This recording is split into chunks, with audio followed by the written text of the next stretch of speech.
You need SQL Server if you want to install SharePoint 2013, and in this video I'm going to show you how to install and configure SQL Server. The video is part of a series of 6 videos showing you the installation of SharePoint 2013. I'm going to install SharePoint on 2 different virtual machines, where the left one is used to run Active Directory and the right one is used to run SQL Server and SharePoint. Run Setup from your SQL Server installation media and click Installation on the left side. On the right side, click New SQL Server Installation.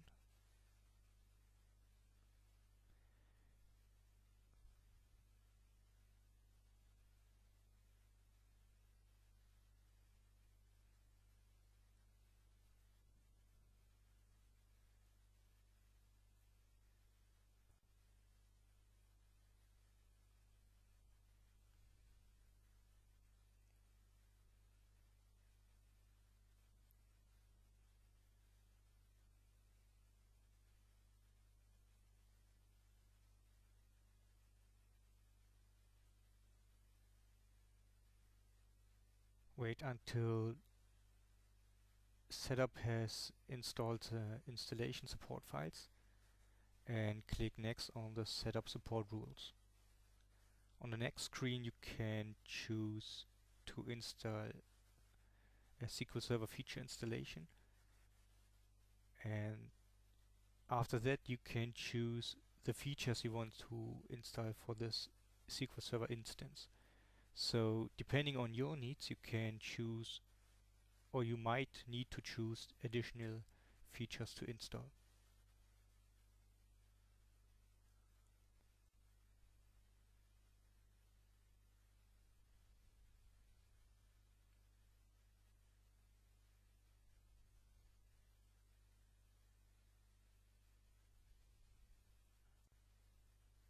Keep the default instance and click Next to review your disk space requirements. And after that you can proceed with the server configuration.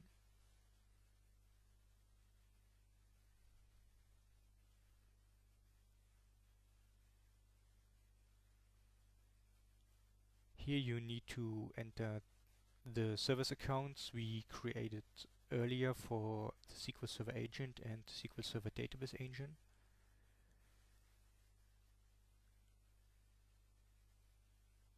And after doing that you can click Next to proceed with the next screen. You can keep the collation settings you see on the top, so you don't need to change them.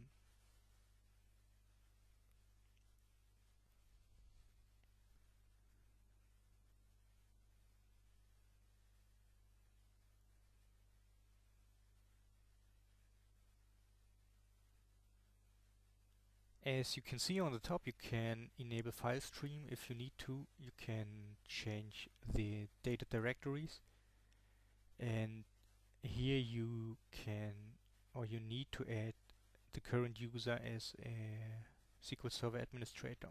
Since this is a development environment, I use the SharePoint Setup Administrator in order to keep things simple.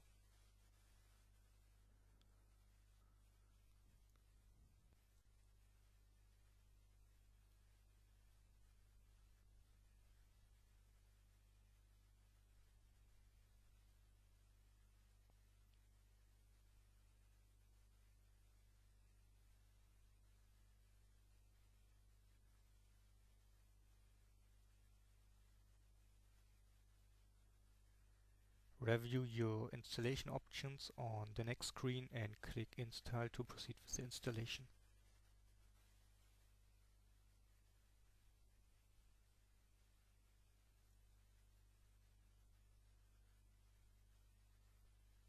So now we are done, and next we can go on with the configuration of SQL Server.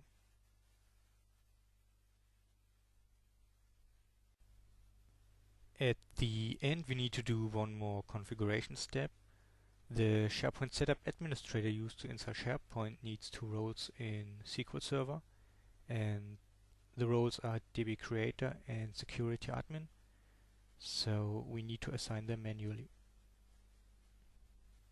The SharePoint Setup Administrator needs two roles in SQL Server, so open SQL Server Management Studio and select Security, Logins, and double-click the SharePoint Setup Administrator. A new dialog opens and check server roles, and here this account needs DB Creator and the Security Admin role. In case you might ask, this admin role is assigned because this account is used in my development environment, and there I use one account for the installation of SharePoint, management of Windows Server, and management of SQL Server.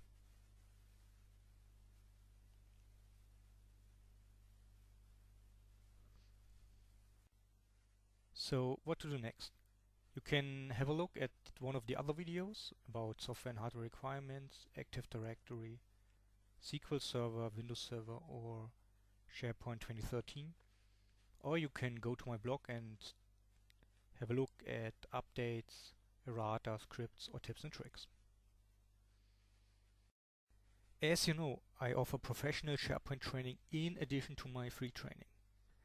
The SharePoint installation training material contains a PDF guide, and you can use this guide either to manually create a SharePoint form or to automatically create a SharePoint form. And it doesn't matter which form. You can create a 3-tier form, 2-tier, 4-tier, or a development environment. And as I said, you can do it all automatically using up to 46 PowerShell scripts. And if you're stuck in the middle of the installation and have problems, you can use the troubleshooting tips. And of course, there is bonus material included.